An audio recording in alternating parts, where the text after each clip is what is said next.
नमस्कार मंडळी, आज आपला साऊथ इंडिया राईडचा चौथा दिवस आहे आणि आज आपण जाणार आहोत म्हैसूरवरून उटीला.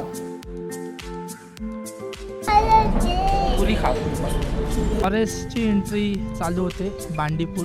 तिकडे पुढे अजून एक आहे, इथे एक आहे आणि एक पुढे अजून आहे. दिसत आहे, जबरदस्त वाटते ना बघायला. उटी कुन्नूर सगळं या साईडला आहे. दोन्ही साईडला एकदम घंटात झाडं आहेत. हा 5वा हेअरपिन आहे.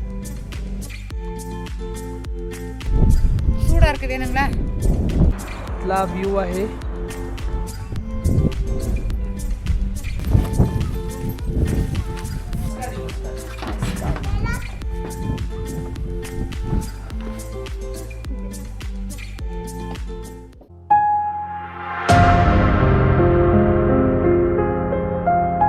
नमस्कार मंडळी, स्वागत आहे तुमचं आपल्या राईड सिनेमॅटिक या यूट्यूब चॅनलवर.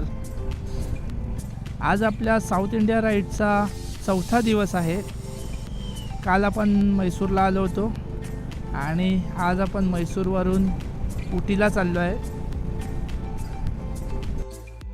आत्ता सकाळचे 9:30 झाले आहेत आणि आपल्याला इथून आपला जो उटीचं हॉटेल आहे बुक केलेलं तो 132 किलोमीटरवर दाखवत आहे. अराऊंड 3.5 तास. 3.5 तास अशासाठी कारण की उटीचा जो रोड आहे तो पुढे घाटाचा आहे आणि बराचसा सिनिक व्ह्यू आहे तिकडे. आणि जसं मी आपल्या पहिल्या ब्लॉगमध्ये बोललो होतो खंडाळ्याच्या घाटामध्ये, की खंडाळ्याचा घाट हा खूप सोपा आहे, मला त्याच्याबद्दल काहीच वाटत नाही. पण आजचा जो हा घाट आहे हा एकदम म्हणजे म्हणतात ना डेंजर नाही पण थोडा हार्ड आहे. कारण याला 36 हेअरपिनवाले टर्न्स आहे. हेअरपिन टर्न्स म्हणजे डायरेक्ट असा यू टर्न जो असतो घाटामधला तो आहे. आपण आरामात जाणार आहे, काही घाई नाही आहे, म्हणून मी आजचा दिवस हा खूप रिझर्व ठेवला होता.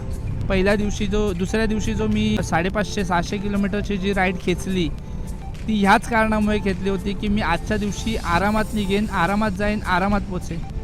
एक गोष्ट खूप माग केली आहे, इथली लोक ना सिग्नल म्हणतात ना परफेक्टली फॉलो करतात. कोणसं सिग्नल तोडून जातो आहे वगैरे असं काही प्रकारच नाही. सिग्नल आहे तर ते थांबलेच पाहिजे. काल ॲक्च्युली मी हॉटेल शोधत असताना एक सिग्नलला थांबलो, पण आपल्याला जशी सवय आहे महाराष्ट्रामध्ये किंवा मुंबईमध्ये सिग्नल लागला की ठीक आहे थोडंसं पुढे जाऊन थांबायचं, पण जी व्हाईट लाईन आहे ना ती क्रॉस केलेली मी. आणि नंतर मागे वळून बघतो तर माझ्या मागच्या सगळ्या गाड्या व्हाईट लाईनच्या पाठी. मग मला असं वाटलं अरे यार मी काहीतरी इथे चूक केली आहे. आता माहीत नाही इथे आपल्याला फाईन लागते नाही लागते. नंतर म्हटलं जाऊ दे आपण ह्या साईडलाच जायचं ना, तो सिग्नल तोडून साईडच्या रस्त्याला मी आतमध्ये गेलो. तर ते एक गोष्ट इकडे मला एक चांगली वाटली की लोक कंपल्सरी सिग्नलचे जे रूल्स आहेत ते पाळत आहेत. हेल्मेट पण ऑलमोस्ट हेल्मेट तुम्हाला 90% लोक हेल्मेट घालूनच दिसतात इकडे. आम्ही आता टिपिकल साऊथ इंडियन हॉटेल असतं ना तशा हॉटेलमध्ये आलो आहे आणि इथे आम्ही डोसा आणि पुरी भाजी मागवली आणि 2 चाय. तस्मयला डोसा आवडला आहे, मस्त वाटतं ना. त्याच्या फ्रेंडला व्हिडिओ पाठवणार आहे दशला. तस्मयला डोसा आवडला ना, तो बोलतो तुमचा तस्मयला ना आमचा डोसा आवडला, खूप आवडला. एक लाट मी बिस्कुट आणतो.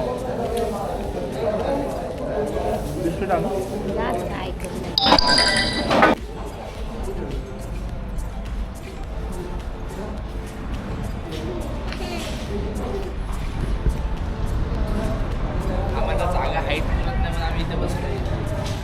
इथून उटी 75 किलोमीटर दाखवत आहे.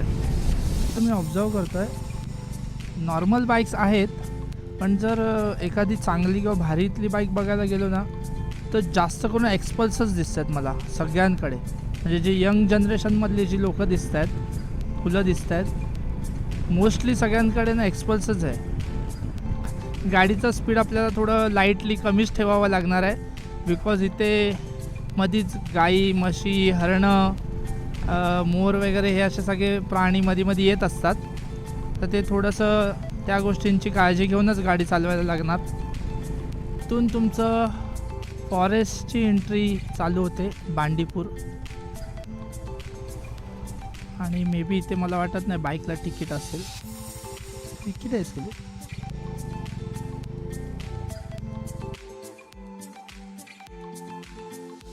तुम्ही जसं बघू शकता आपल्याला तिकडे बाईकसाठी कोणतं तिकीट किंवा टोल नाही आहे.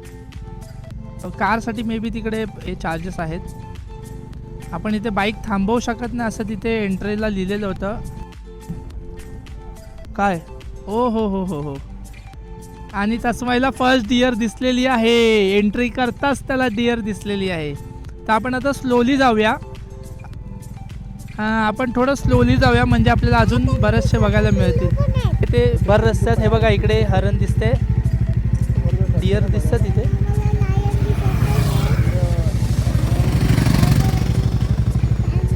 ॲक्च्युली इथे थांबायला अलाउड नाही आहे पण आपण तरी पण थांबलेलो आहे. मस्त अशा भर रस्त्यात डिअर बघायला भेटणं म्हणजे खूप भारी वाटतंय यार. ओपनमध्ये एलिफंट्स बघायला. ॲक्च्युली एलिफंट्स हे थोडेसे डेंजरच असतात. पण जास्त त्यांना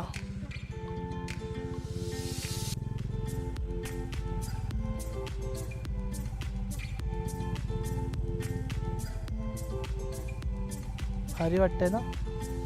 एलिफंट गवत खातोय. तिकडे पुढे अजून एक आहे. इथे एक आहे आणि एक पुढे अजून आहे. 2 एलिफंट्स होते. इथून कर्नाटक बॉर्डर संपली आणि तमिळनाडू चालू झालेला आहे. जायचा हा रस्ता आहे. इथून या रस्त्याने आपण गेलो तर उटी कुन्नूर सगळं या साईडला आहे. हा दुसऱ्या दिशेला जाणारा रस्ता आहे. रस्ता एकदम भारी वाटतोय. जबरदस्त एकदम. दोन्ही साईडला एकदम घंटात झाडं आहेत आणि मस्तच वाटतं हा रोड एकदम.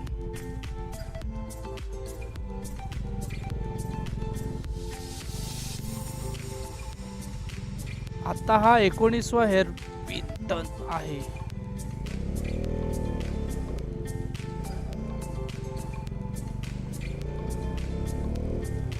अजून तर भरपूर बाकी आहेत. 36 पैकी 19च झाले आहेत.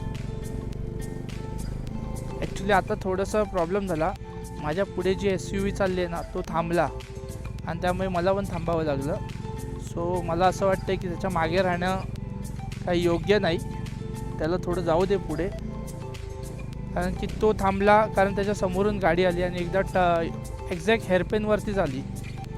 सो मी माझी गाडी थांबवली पण शेवटी बॅक साईडला उतार असल्यामुळे थोडंसं भीतीच असते. पण ब्रेक मारून ठेवला होता. जसा तो त्याने टर्न मारला त्यानंतर मी पुढचा माझा टर्न मारला. पण त्याला जरा जाऊ देतो पुढे. मी आरामात मागून जातो. हा नजारा बघ अक्षू. उटीच्या घाटातला टफेस्ट पार्ट आम्ही राईड करून वर आलो आणि अक्षूच्या हातात कॅमेरा दिला आणि ते जबरदस्त व्हिडिओ शूट केली आहे.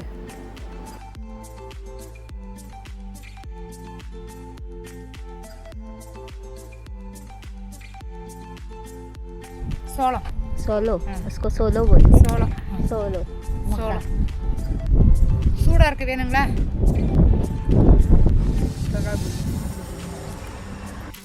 கடிச்சு சாப்பிடுங்க.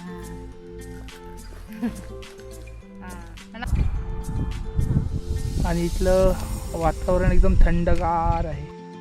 तिथून पुढे आम्ही आमच्या प्लॅन्टर पंच या रिसॉर्टवर पोहोचलो.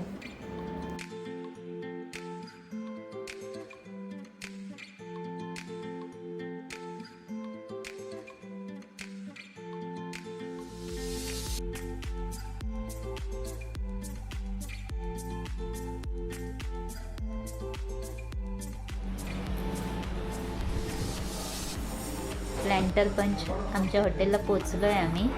आमचं हॉटेल नाही आम्ही हॉटेलला आलो. हां आणि आता आम्ही आमच्या रूममध्ये चाललेलो आहे. रस्ता असा आहे. पुढे चहाच्या मळ्यातून वाट काढत काढत आम्ही आमच्या रूमकडे पोहोचलो.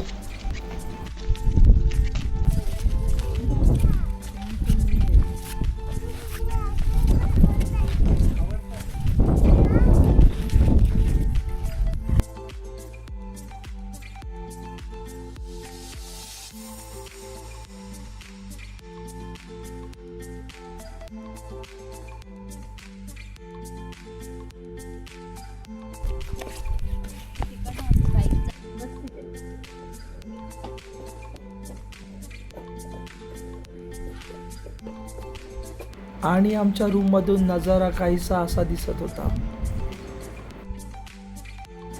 तस्मय बरोबर मस्ती आणि संध्याकाळचा व्ह्यू एन्जॉय करत आम्ही वेळ घालवला.